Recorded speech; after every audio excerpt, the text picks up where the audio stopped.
Hey, good day, everybody. Welcome to the Indian Boxer Ring. First of all, wish you a happy New Year 2021.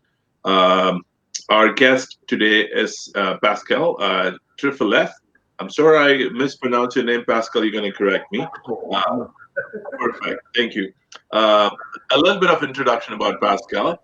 Um, Pascal is a boxer breeder from France, and he has been associated with boxers for more than 3 decades and breeds boxers and also miniature dachshunds under the prefix Bellemarie kennel.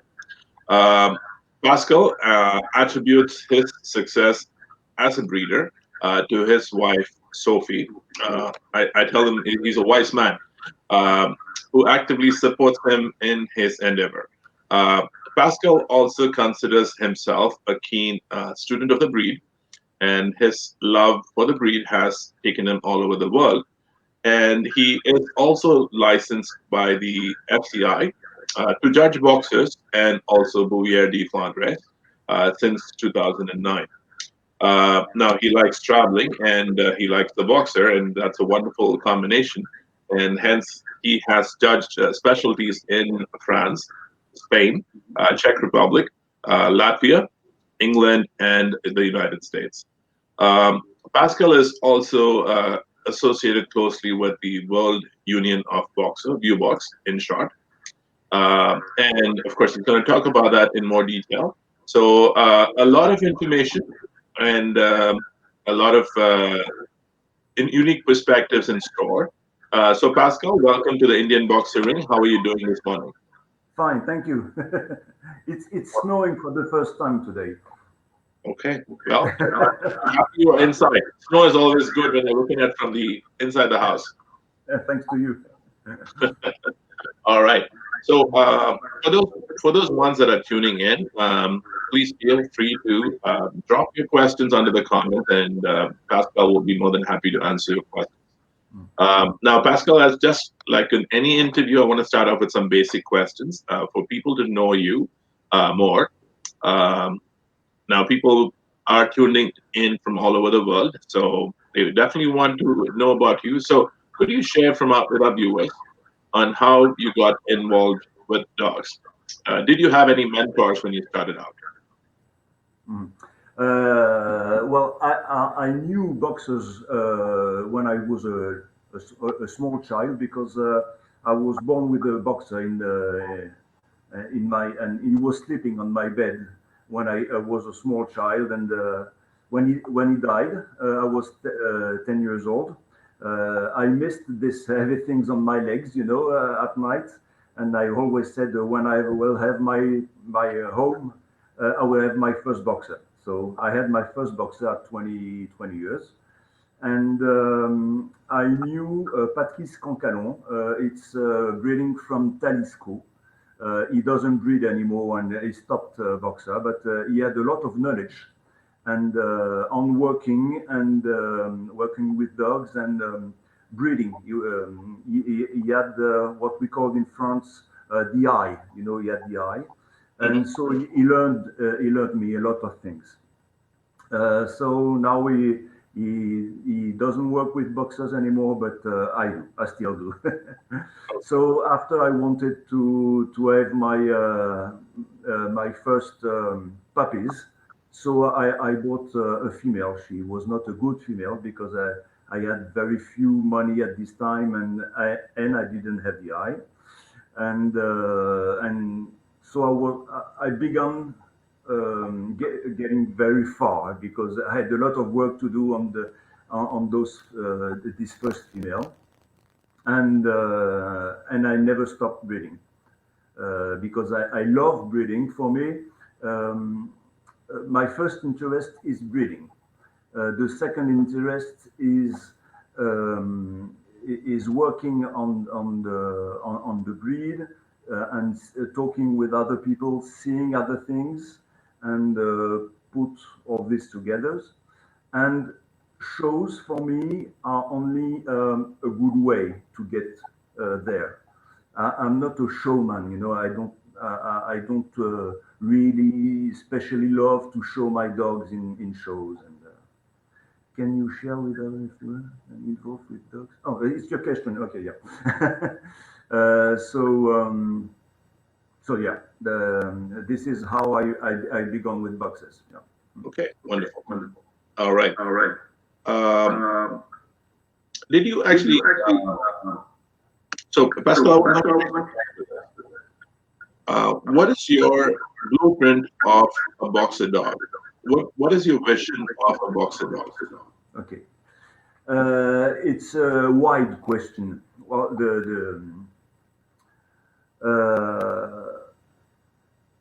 for me, the boxer must have class. You know, he must be present. When you see a boxer, you must not see the other breeds. You know, imagine you are in a show, you must see the boxer coming, and everything goes up. So he must be strong. He must have class. So with strong bones, with a big chest, a lot of class, and to this is a very wide answer, but technically, if you want to have this, you must have all the body and all the head and everything perfect or near perfect, so the dogs looks like this. You understand what I mean? Mm-hmm. Yeah. So after, some people are looking a lot the head. Some are looking about the construction. For me, it's difficult to. A dog is not two parts. It's a head on a construction, and you need to have uh, the all together that shows the beautiful. Okay, wonderful. Now, before I get into boxers, Mhm. I know I mentioned in your introduction that you breed boxers and miniature dachshunds. Um, how did you get, how what's the connection between a boxer and a miniature dachshund? Between the boxer and a mini introduction. No. You have a dachshund, you breed Yeah. dachshunds, and you breed boxers. Okay. Yeah. So which came first? Was it the dachshunds or was it the boxers? Which No, came it's first? boxers. So I must explain you that. Okay, I work in my passion is boxer.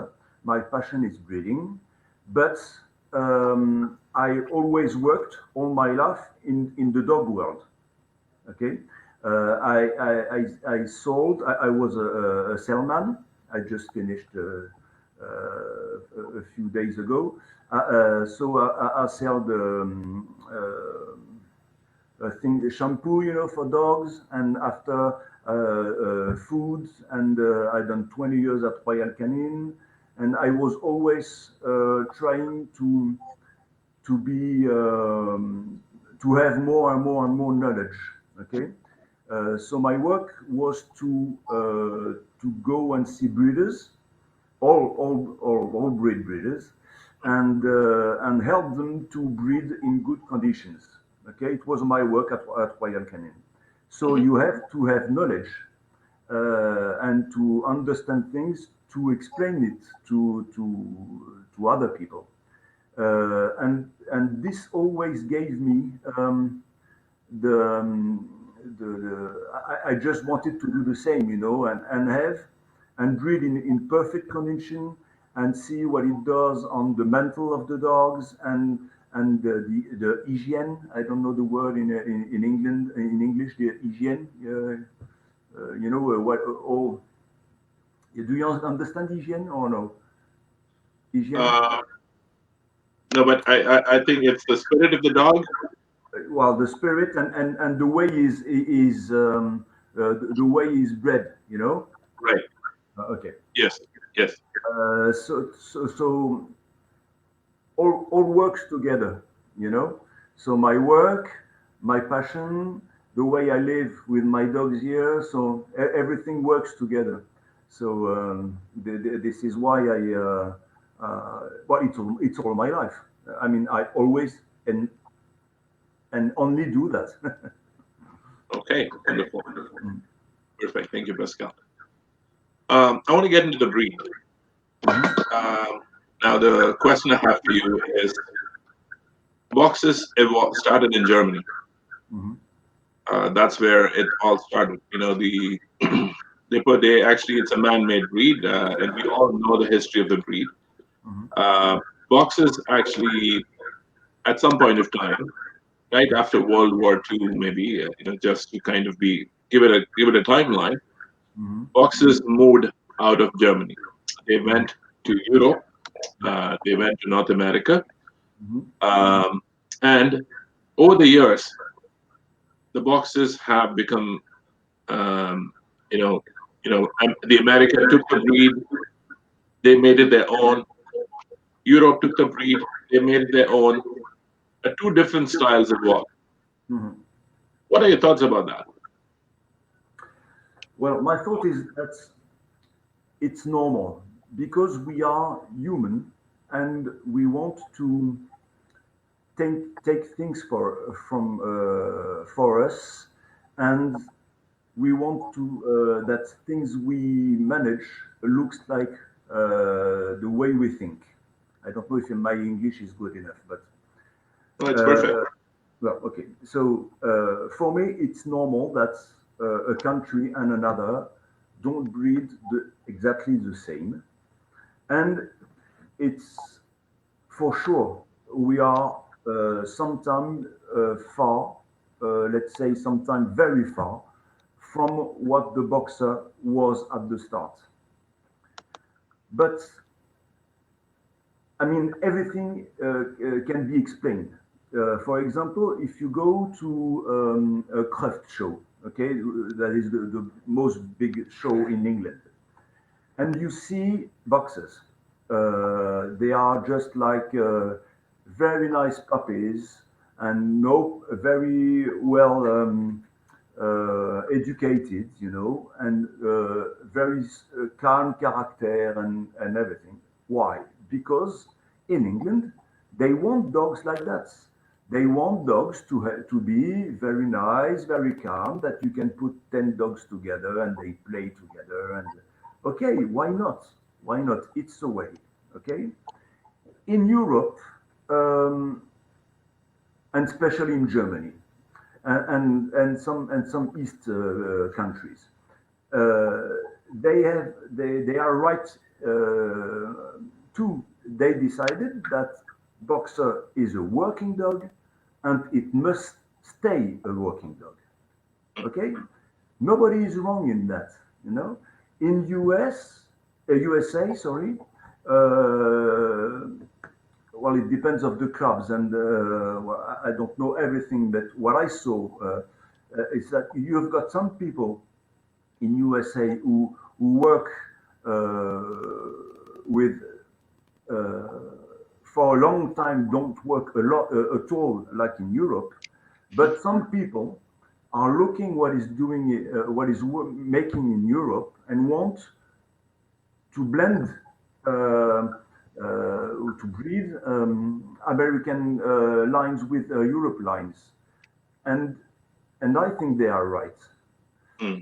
It's my way of thinking. I mean, I don't say I'm right, I'm the star, and no, no, it's stupid. But I think they are very good things to take everywhere. Mm.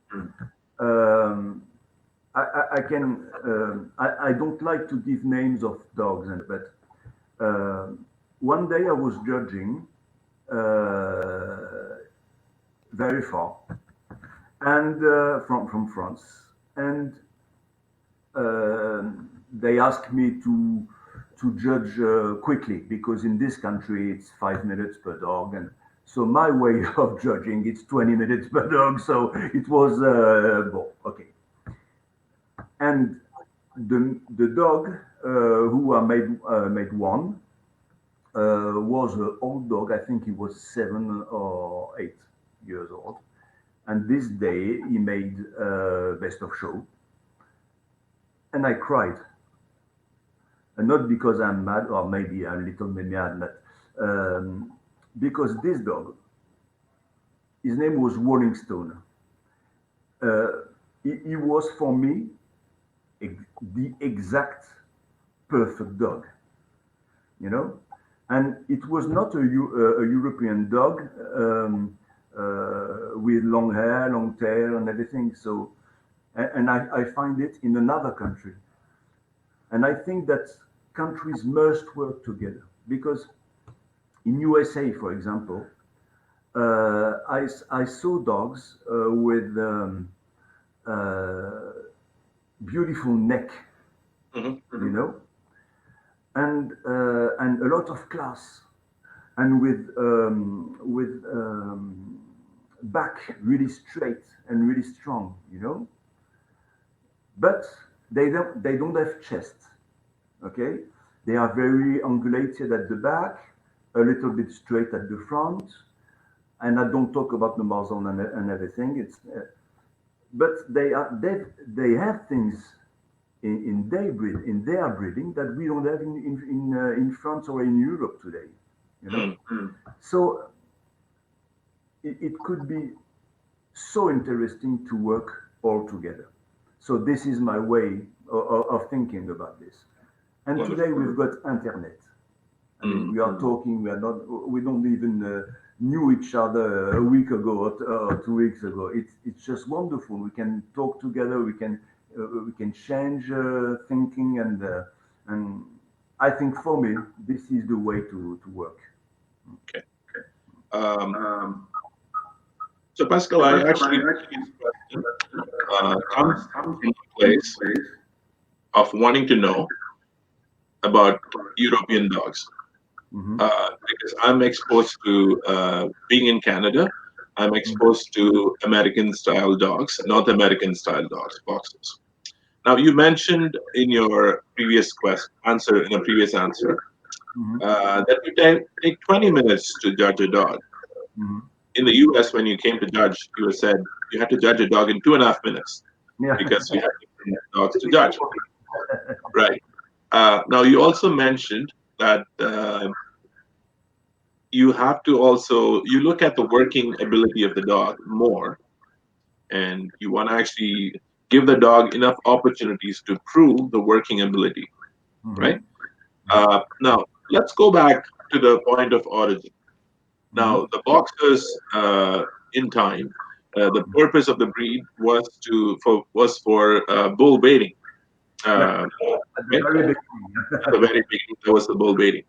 Now, in terms of you assessing the working ability of the boxer, what typically happens in an at-the-box show? I have heard, and I've had friends who've been to at-the-box who have said that the dogs are evaluated extensively for their working ability, and that sometimes the handlers switch because the handlers cannot run with the dog because you actually make the dogs run about 10 or 12 rounds to test their working ability.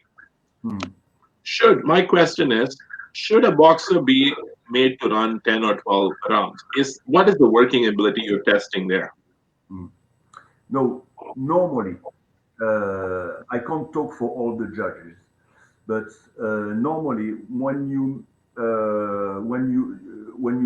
make the dogs run, it's not to see the working abilities of the dog, because his work is to bite and to learn and to listen. It's not to run all the time. It's not working for a boxer. So when I make the dogs run, well, it's not for 10 minutes, and it's only because it's the only moments where you can see the natural construction of the dog. Because all the time the dog is showed, the handler can make the same dog a little better by his way of handling him. Okay, it's normal. It's a beauty show. It's normal that you try to make your dog beautiful, but if you want to see the perfect angulations and things, you can see them when the dog is running. Mm. And sometimes when the dog is really really well handling, uh, two or three runs, and the dog begins to, and be less and less good. So you can see this, but that's so it's nothing to do with working. Working is really another thing, and it's working has nothing to do with, for me, has nothing to do in beauty shows. Okay, got it. That's perfect. Now you have a beauty champion and you have a working champion in European shows. Mhm. Could you talk us about the working championship? What is that? What are you looking for with the working championship with a boxer? Mm. Okay, so I'm not the best guy to talk about working because I tried for long years to work with my dogs, but I'm very bad at this. So, but I can tell you the working with the dog, first it must be a pleasure Mhm. for you and for the dog. That's the first thing. Everything must be first a pleasure. After when the German make this the boxer, they said they wanted a dog for working. Okay, so um, when you want to work with a boxer, it's because you want to see if he still has those possibility, this mind, this way of thinking to work. If the dog is very shy, and well, it's not a boxer, Mhm. and so so the breed can go. I don't know the word in English, but a boxer must be strong and very powerful, and say, okay, come here, come and fight. So this is for me. The work goes like is done for that. Okay, Mhm. okay, perfect. That's wonderful. I want to actually come back to the origin of the breed again. My next question again. Yeah. Hmm. Uh, the Munich silhouette, the Yeah. silhouette of the breed, Hmm. which is the blueprint which was put together by the breed forefathers to serve as a guide on Hmm. how the boxers should, maybe a guide for the proportion of the head, maybe Yeah. the guide on how the boxers should evolve into a future, right? Um, Now, that's a template for the breeders to follow, and in terms of the head and the muscle proportions. Hmm. How do you think the breed has evolved in Europe based on the Munich silhouette? Has the Munich silhouette um actually changed? Is that actually kept as a reference point for the head by the breeders in Europe? I know you mentioned a lot about the working ability, the construction of the dog. It's not just one. It's not just the head. It's the overall picture of the breed. Hmm. But how do you think the head? I'm just talking specifically about the head. How about the head? Okay. Yes. How do you think the head has evolved in European boxers? Okay. Well, it's during the years, the head has changed about all the time. Okay, every 10 years, about 10 years, we say, okay, now we want more muscles. Okay, we want thinner head. Okay, we want this shorter. We want this longer. So I think the head today, today in Europe, it's is much better than it was about 20 years ago. 20 years ago, when you were looking at the face of a boxer, it was limited bulldog, English bulldog, with a Mhm. very short nose, this closed, Yeah, no, and shit. sorry, No, the stenotic nerves. Yes. yeah, yeah, and the teeth too much outside, or okay. Today it's more and more better, I think. The muzzle are the nose is longer and longer. Um, of course, we still like big muzzle, but if the proportion is more important now, Mhm. and we are beginning to lose, and this is a good thing. The most we had too much skin on the heads, and the skin was smelling here, and this is not a boxer, okay? So I think we are in Europe. In Europe, we are getting close and close and close. It's not perfect yet, but we are going close and close and close to this what we call the standard. So I mean the meaning of the boxer at the beginning. Okay. I think in Europe we are getting over there. What I saw in England, for example, they've got most of the time they've got good proportions, but for me they lost the expression because of the eye. The eye is not in a good shape. A little bit round, and we lost the expression of the boxer with the when he's thinking. Everything is moving here, and we lost this. But the nose is long enough. Mhm. The teeth are very good. It's the same in other country where you've got teeth large, big teeth, not little teeth, small. Mhm. And in USA, well, when I was judging, it was in European club, so across border club. So they have bred together European and American line, Yeah. and it's we can see very interesting dogs. Mm. Okay. Now, my next question is of course you mentioned about the head, how it has changed. Mhm. Uh, the muscles still continue to be wide Yeah. in terms of the European boxers. Mhm. Uh, and again, the proportions viewed from any angle is 1:2. Is 1:2 in terms of the muzzle to the skull.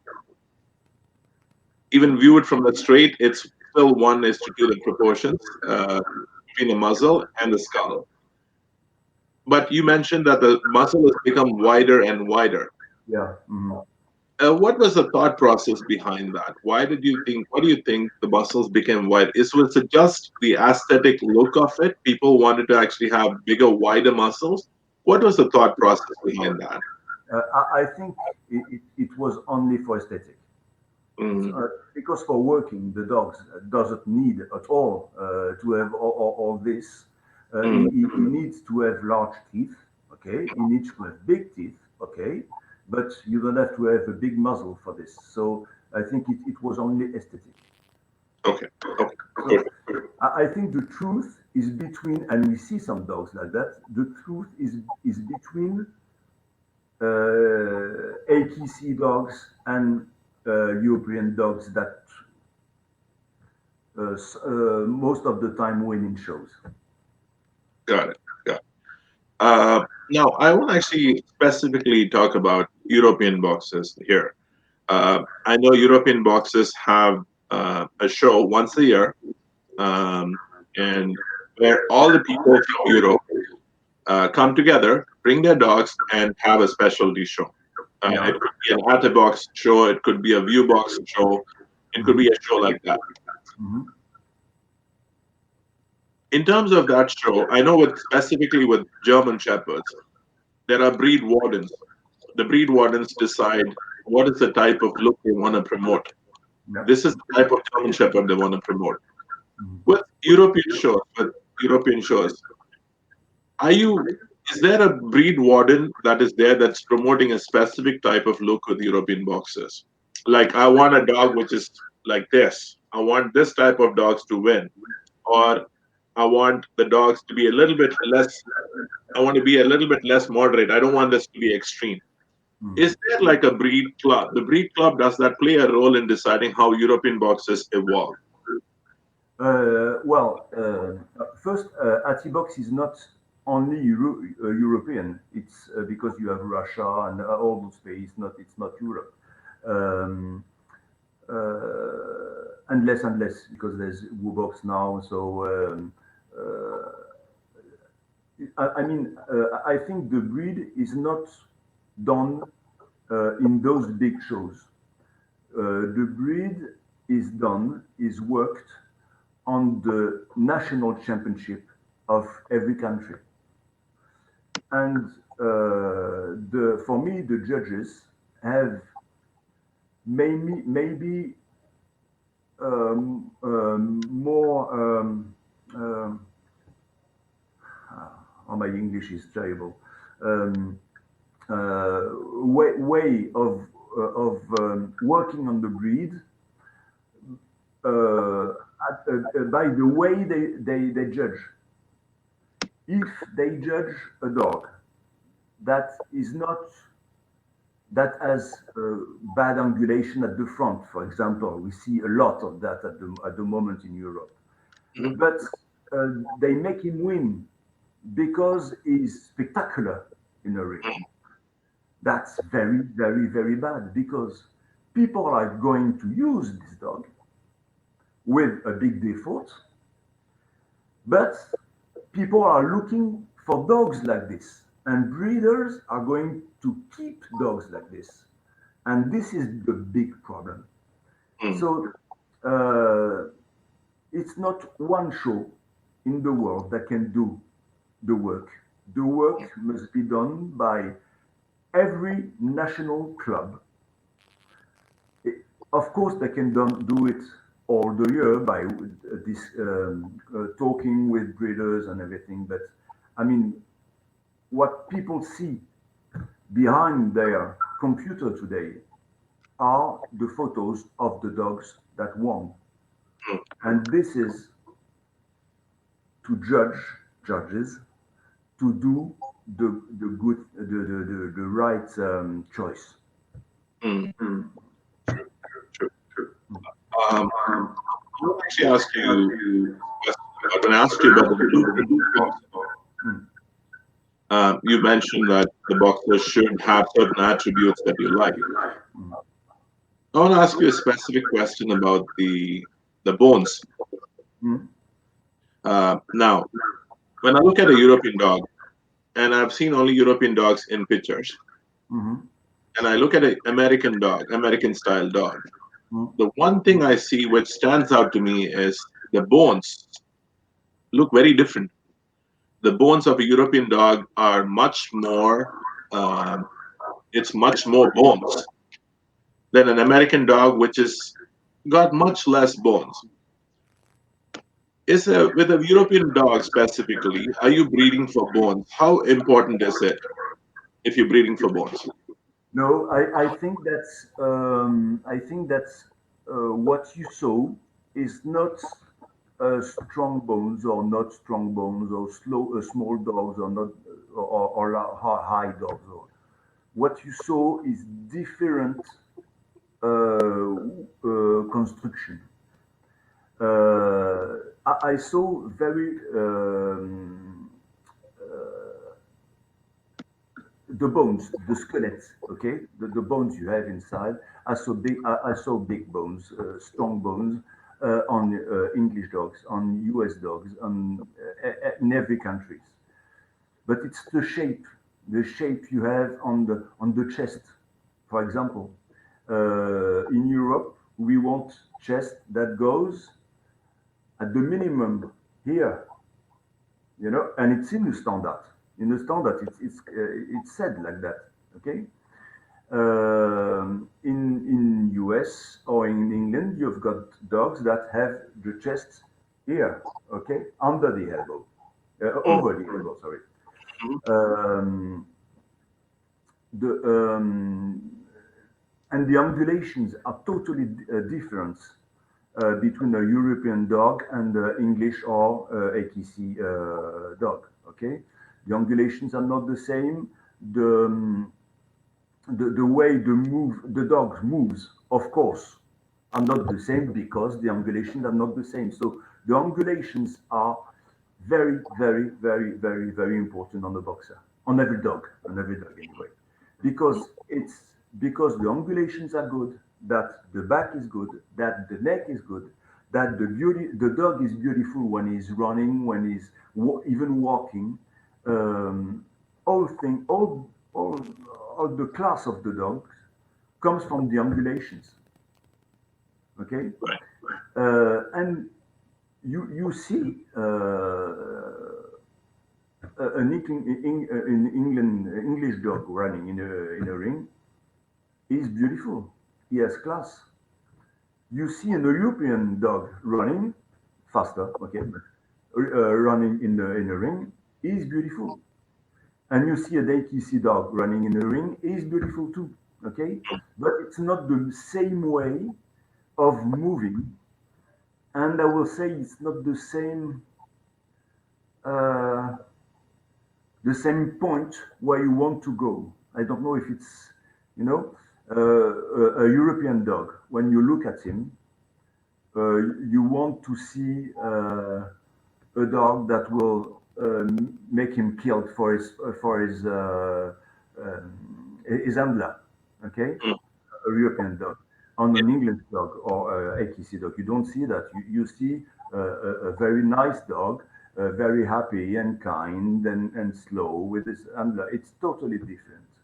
Mm. So I think what we made, this is for I told you that at the beginning. It's because I think that we the what the image, the thinking we have of the dogs uh, makes what it looks like after.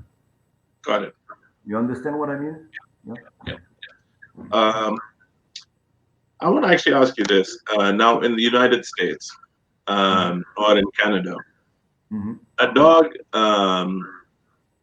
will continue to be shown till they're about 5, 6, sometimes till they're 6 years old, Mhm. right? Before they retire. Mhm.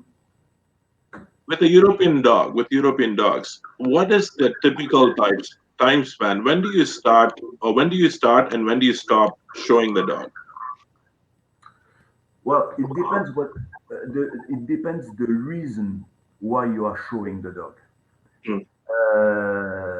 If you are just you have your dog, you love him, and you want to have good time with him, and you want to see your friends in shows, and you have a good time, so you're going to start at 3 months and stop when the dog is dead. Okay, and this is a lot of people like that, and it's good for the breed. Okay, True. if you are a breeder, you show the dogs at the moment where is very interesting to look at. So at the end of when he's young, with between 15 and 18 months, okay. After you don't show him because he's a young adult, but not very adult for the moment. Because when you will show him and you've got a dog with 3 or 4 years more, he's more spectacular and everything. So you don't show him anymore, and then at 2 months and a half, 3 months is nice to see again. So you show him again. So Mm. it's more technically and thinking way of showing a dog. Okay. For Okay. a female, it's about the same thing, but you've got the puppies if you do puppies. So. Got it.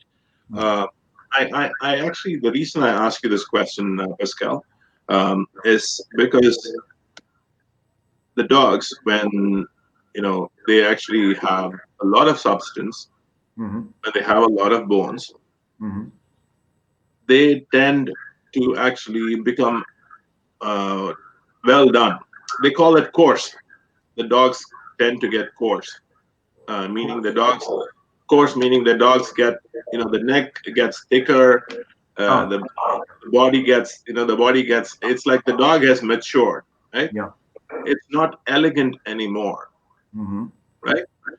Now, do you see that as a problem with focusing on substance or focusing on bones, that the dog becomes coarse, Mm-hmm. uh, in, let's say, in about 2 years or 2.5 years? Whereas if the dog did not have so much substance, Mm-hmm. uh, it had moderate substance, it would be elegant for a longer period of time. Mm-hmm. Yeah. And I ask you this question based on the fact. Now, if a 60-year-old person can look like 40, Mm-hmm. I know. that's excellent, right? But whereas if a 2-year-old dog looks like a 7-year-old dog, Uh-huh. why would you want your dog to look older, Yeah. right? So that's my basis of this question. Mm-hmm. Um, so, in what way do you want me to answer to this question? No, Why? Yeah. I'm just saying in terms of in terms of the focus on the substance or the bones of the dog, the Yeah. strong construction Yeah. of the dog. Is it possible for somebody to go to the extremes so that Ah. the dog becomes coarse? I hope not. No, I mean, I talk one or twice about pleasure. I mean the pleasure of you, of course, your pleasure, but the pleasure of the dog must be the only way of thinking. Okay, so if you can do good things with your dogs like sports, and you like it and your dog likes it, and this makes him that he is in good form, and you can do shows a little bit longer, so why not? It's your pleasure, it's a pleasure with the dogs, it's not a problem for me. Okay. If you want to put products in the dog to that for that is more quickly, very strong and with big muscles and everything. It's not right to do it. It's not the good way to do it. We never must forget why we have boxers, why we have dogs, and why we show them. If you show them to show yourself to other people, Mm-hmm. it's there that you are stupid.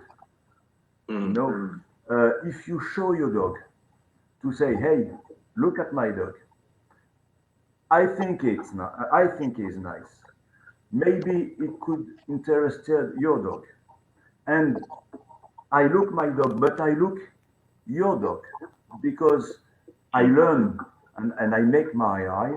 This is the good way and the good thinking for me to go to shows. Got it. Perfect.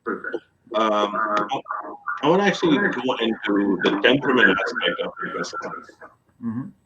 Um, Going back to evolution of boxers, Yeah. um, the way the dogs actually have evolved in North America Yeah. is they have become more and more docile.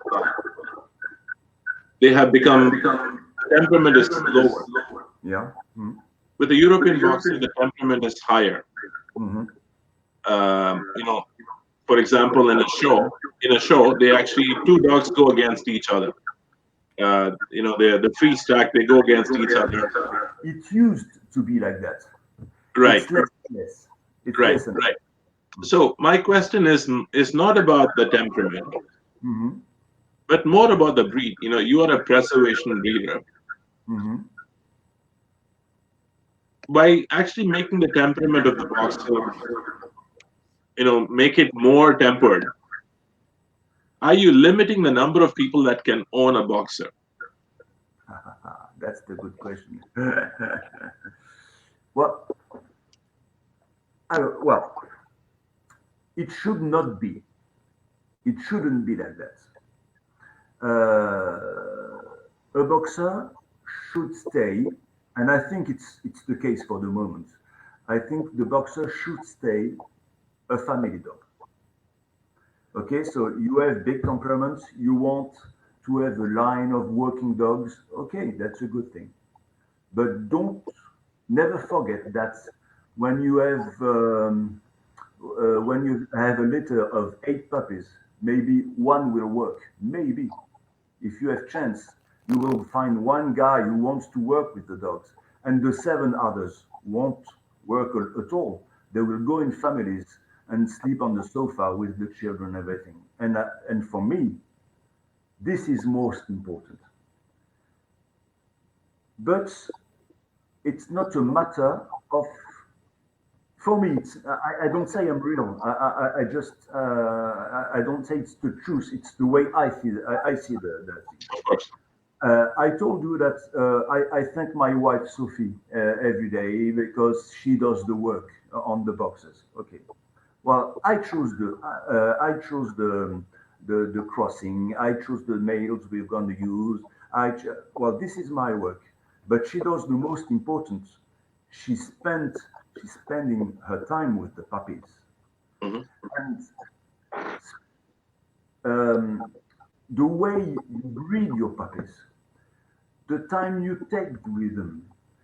When you take your puppies at 4 weeks or 5 weeks, if you take your puppies, you put them with other adult dogs of your kennel. They are that are really good in their mind. You know, if you take your puppies, you get them in the house. You take your puppies, you take him in the car to go to see people outside and everything. Well, not in the hands because you can't have the. But this is the way a dog, puppy, should be bred. So even if it's a working line, it's not a problem. Oh, I show you my new boxer. Yes.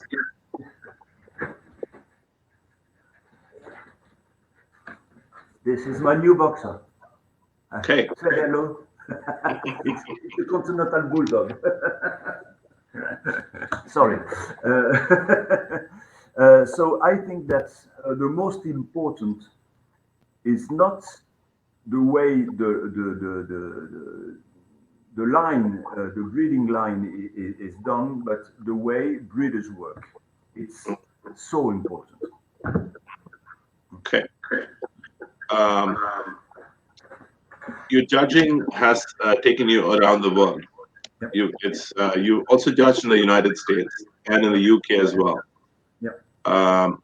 Now, what are some of the attributes that you admire with American style boxes, and some attributes that you admire in European style boxes? What are some of the things that actually, if you look at a boxer, you say, wow, I like this in a dog. Yeah. What do you like in an American style dog and a European style dog? Okay. And US dogs, I mean. Yes. Yeah. Yes. Well, it's about the same thing. In the USA, I saw dogs with wonderful chest, no chest, neck, Neck, yes. and a lot of elegance. Okay, never too much skin. You know, this really dry head. You know, Mhm.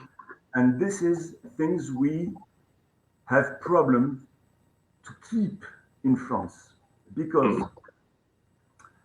most of the time, except on one of two dogs, when you've got this beautiful neck, you've got a arm that is too straight. Mhm. Okay, so the front arm must be ungulated, so the dog can take the ground like that while it's pushing at the back. Okay, Right. Yeah. so I love I love those neck. I love those back really straight. I love this class, but I will have preferred a more ungulated arms on the same dogs. Okay. Okay, and it's about what I saw in England. In England, it was about the same. But there is a very interesting thing.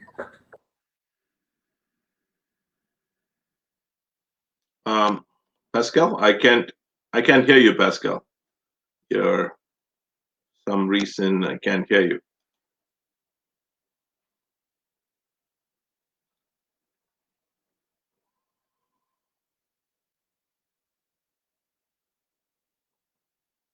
Okay. I seem to have some trouble with hearing you, Pascal.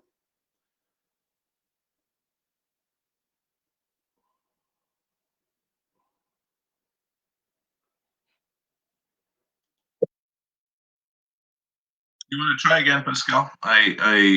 You suddenly your volume went off. I can't seem to hear you.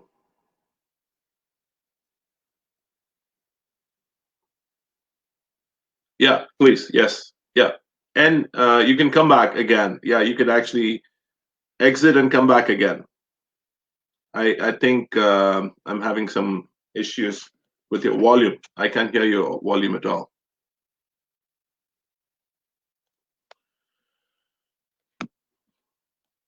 All right, guys. I think you should be up and running in just 2 minutes. There he is.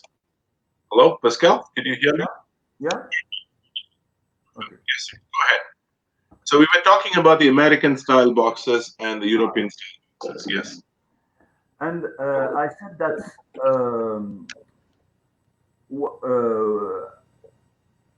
what I saw, it's not on the boxer, but what I saw in UK and in USA that I really loved is the organization and is the way every handler really knows his dog perfectly. He showed perfectly. We are not waiting half an hour that he comes on the ring. I mean, no, but it's important, and this is what that we're missing in Europe. We miss that, the organization. Right. Right. Right. No, yeah, to, in a word, in US and USA, it's not the same dogs, but they have the things I liked.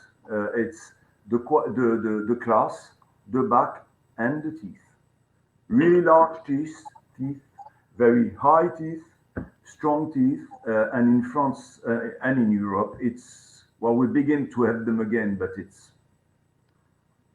not when you open the mouth. Sometimes that teeth in there. It's difficult.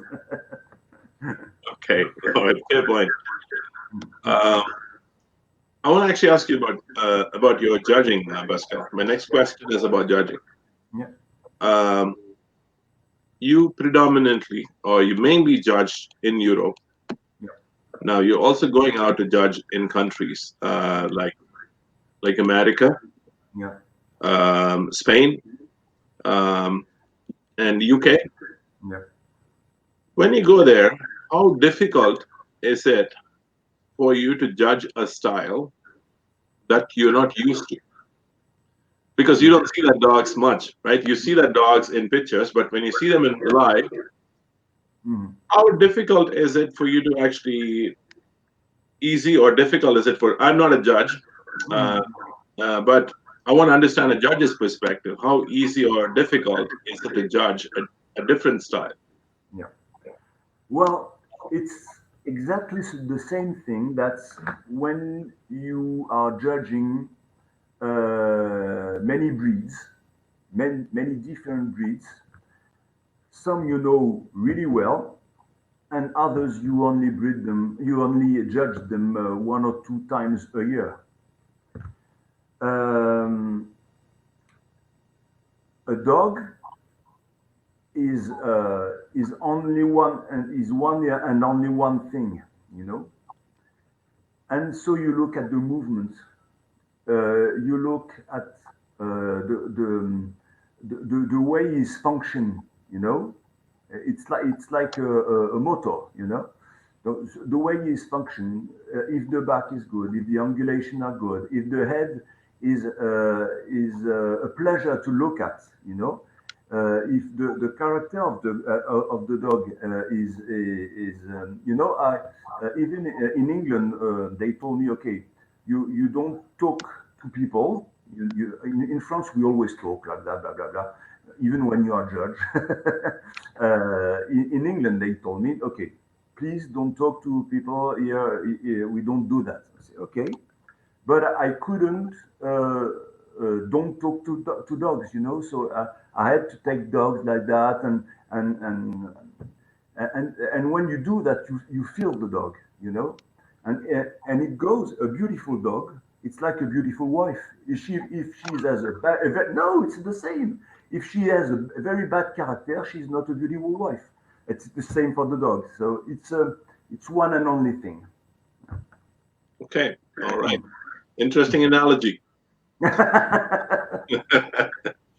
Uh, I want to actually talk about blending boxer styles. You mentioned about that. You said take the best of both worlds. Take American, take European style boxes. Mhm. Um, could you talk more about that? Yeah.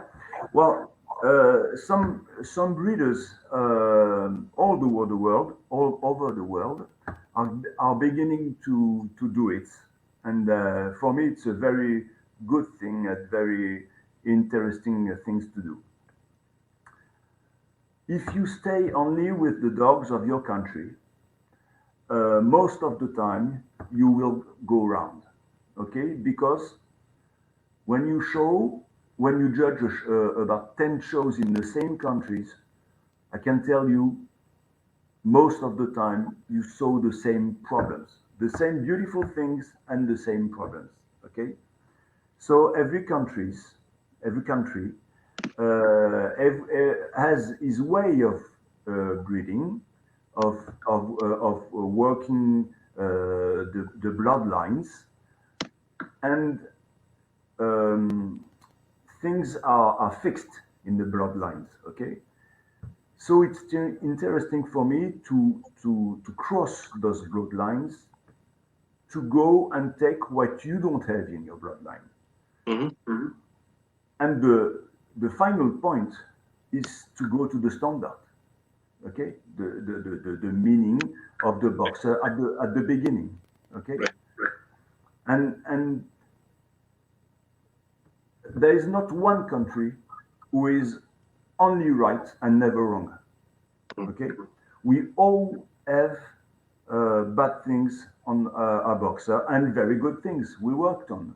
So go in there and take it. Take it. Buy a dog, buy a mating, do anything you want, but you must cross the bloodlines and work on it after. Okay. And for me, breeders are, you know, I in my work at Royal Canin, when you talk with other people and vets, you know, veterinary, and other people in the dogs, you know, some have a bad idea of what a breeder is. Okay, it's because some of the breeders are very bad people. Okay, but you've got bad people everywhere. But for me, the breeder is the most important person uh, to do a breed, to to stay on the breed, and he must work with the judges. Mhm. Not say, okay, I like these judges because he likes my dogs, so I'm gonna Right. go into this judge. It's stupid. But say, okay, what is a beautiful boxer looks like? I go to judges because I know because in judges it's the same good. I don't know if I'm a good or a bad one, but I'm the judge. And so go to judge to understand what your dog, on what you must work on, and work on it. It's long, it's very long, but breeders are really, really, really important for me. True. Agree. So, Pascal, I actually wanted to ask you this question. Now, where do you see the breed in terms of maybe, you mentioned that 10 years back, Yeah. European boxers had noses, pinched noses, had a lot of skin. Hmm. Uh, the proportions have changed. The dog is looking different now. Yeah. Where do you see it going in the next 10 years? Well, I will be very positive. For me, we are on a good way. We are on a good way. You know, we are. I'm talking about European boxer because it's the one I really know. Right. We are on the good way. Uh, we have less and less heart problems. I think when I look at the statistic of the club, less and less heart problems, less and less dysplasia problem. Okay, we must work on stenos now. Stenos, on the spondylus. Sorry, spondylus. Yeah. Right. So this is for the health. The character in European to it's for the moment, except for people who really want to work with a boxer, it's a bit difficult to have a wonderful working boxer. I must admit, but I think we have good character, and the boxer is a dog that is really loved by European people. And everybody says, okay, boxer is a wonderful dog with puppies, with children, sorry, is a wonderful family dog, and you can put it in your garden. It's going to guard your house. So what do you want more? For me, this is a good way. Okay, this is for quality and everything. And on the aesthetic, before we had really too short nose like that. Hmm. It's finished. We don't see, and well, of course, you've got always one or two, but most, I'm talking about general, okay? The nose are getting longer, okay? The backs are good. Health is more and more good. The teeth are more and more good. What we must work on is angulations. Hmm. And it's bizarre because I told you we had good back and and bad angulations. Or if you had bad angulations, you can't have a good back. Okay, it's because what we can see more and more, it's dogs that are straight at the front and too much angulated at the back. Okay, when the dog is shown on static like that, it's very beautiful to see. Okay, but when the dog is running, it's not the same. Okay, there you see the difference. Okay, but it's what I was saying at the beginning. We mustn't look at dogs that are so fashion, so beautiful to see like that. We have a standard. We have very precise measuring, measure Yeah. of the angulation. Okay, we know exactly of what we are looking for, because I judge other breeds, and the other breeds, when you run the standard, it's you've got 20 lines. So we have the chance to know exactly what we are looking for. Okay, so sometimes you look at the standard and you say, okay, is it my dog? Okay. True. Um, I want to actually ask you another question. You actually advocate blending of lines. Mhm. you say this is actually good to take something from one country onto another country. But you're also a student of the breed. You've seen the evolution of the breed in Europe and in America. Mm-hmm. Do you see a place in the future where a dog bred in North America could win in Europe and vice versa? Do you see that happening? Well, it would be wonderful. Now, it would be wonderful, but we have a lot of way to do. Okay. Lot of way to do. Today, it's possible, but from what I saw, let's say less than 5 dogs, American dogs could win today in let's say in Germany, and it depends on the judge and everything. Well, so there are very, very, very few dogs like that. But if those people who have those dogs, if they could work together, you know, and sell their puppies or work with other people in Europe or other countries and in US to say, okay, let's work all together and let's make one and only one boxer. It could be wonderful. But some people exist like that. Some people. All right. Well, we always, I think, as breed fanciers and lovers, we always hope for the preservation and good for the breed. And that's an optimistic way to look at it. And absolutely, why not? My final question to you, Pascal, and is, what's your word of advice to newcomers and fanciers for the breed? Because you have spent, you have actually traveled with the breed for so many years. If someone comes to your breed, comes to you and wants your advice, Mhm. what would be your word of advice to them? What should they do? To a breeder or just only a guy who wants to show his dog? Let's take a breeder. A breeder. Well, the first thing is not to breed for the bad reason. This is most important. If you breed for money, don't take the boxer because it's not a very interesting dog to breed for money. Okay, so if you breed, um, you must work on videos, works on photos you can have on internet. You must, if you can, you must travel.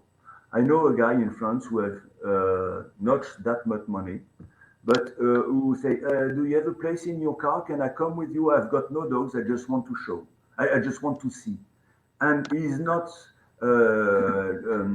drinking a beer behind a tree over there. He's on the ring and looking at dogs, and he's trying to understand, and he's looking at good breeders, high level breeders, high level judges, and trying to understand and look and look and look and look and look.